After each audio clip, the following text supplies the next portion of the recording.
Hello, and welcome to Hope, Despair, and Memory, Lesson 12, Understanding Plot and Characterization in the Background Information in Excerpt 1 of Antigone.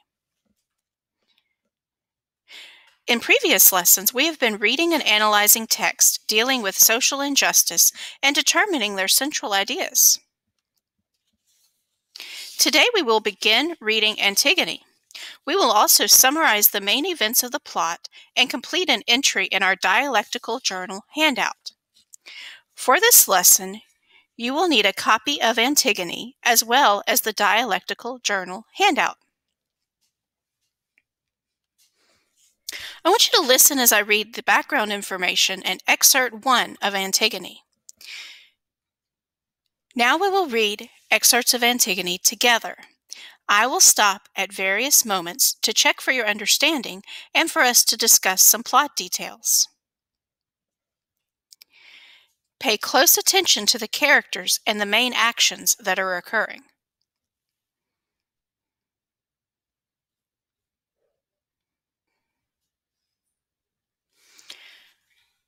Background for Antigone.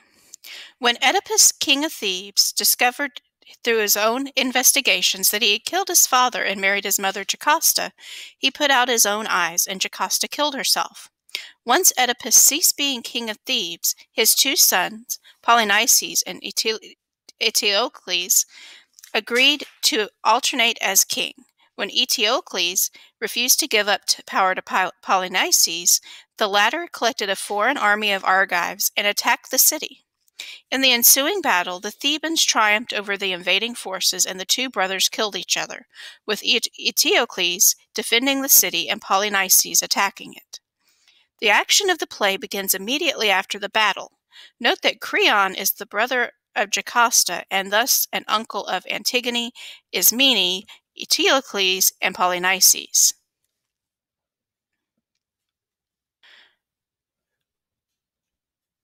Our characters include Antigone, a daughter of Oedipus, Ismene, a daughter of Oedipus, who is sister of Antigone, Creon, who is now king of Thebes, Eurydice, the wife of Creon, Haemon, son of Creon and Eurydice, who is engaged to Antigone, Tiresias, an old blind poet, Boy, a young lad guiding Tiresias, Guard, a soldier serving Creon, Messenger, Chorus, which is a group of Theban elders, and attendants.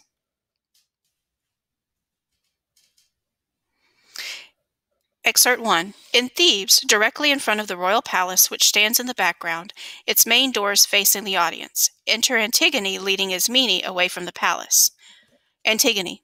Now, dear Ismene, my own blood sister, do you have any sense of all the troubles Zeus keeps bringing on the two of us as long as we're alive? All that misery which stems from Oedipus? There's no suffering, no shame, no ruin, not one dishonor which I have not seen in all the troubles you and I go through. What's this they're saying now? Something our general has had proclaimed throughout the city? Do you know of it? Have you heard? Or have you just missed the news? Dishonors which befit our enemies are now being piled up on the ones we love. Ismene.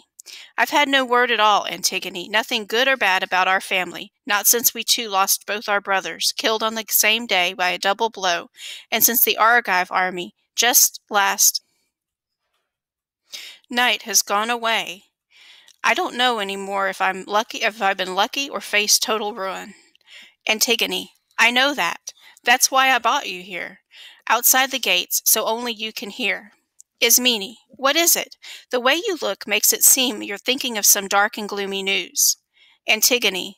Look, what's Creon doing with our two brothers? He's honoring one with a full funeral and treating the other disgracefully. Eteocles, they say, had his burial according to our customary rites to win him honor with the dead below. But as for Polynices, who perished so miserably, an order has gone out throughout the city, that's what people say.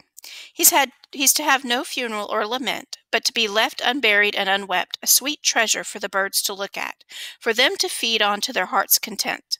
That's what people say the noble Creon has announced to you and me.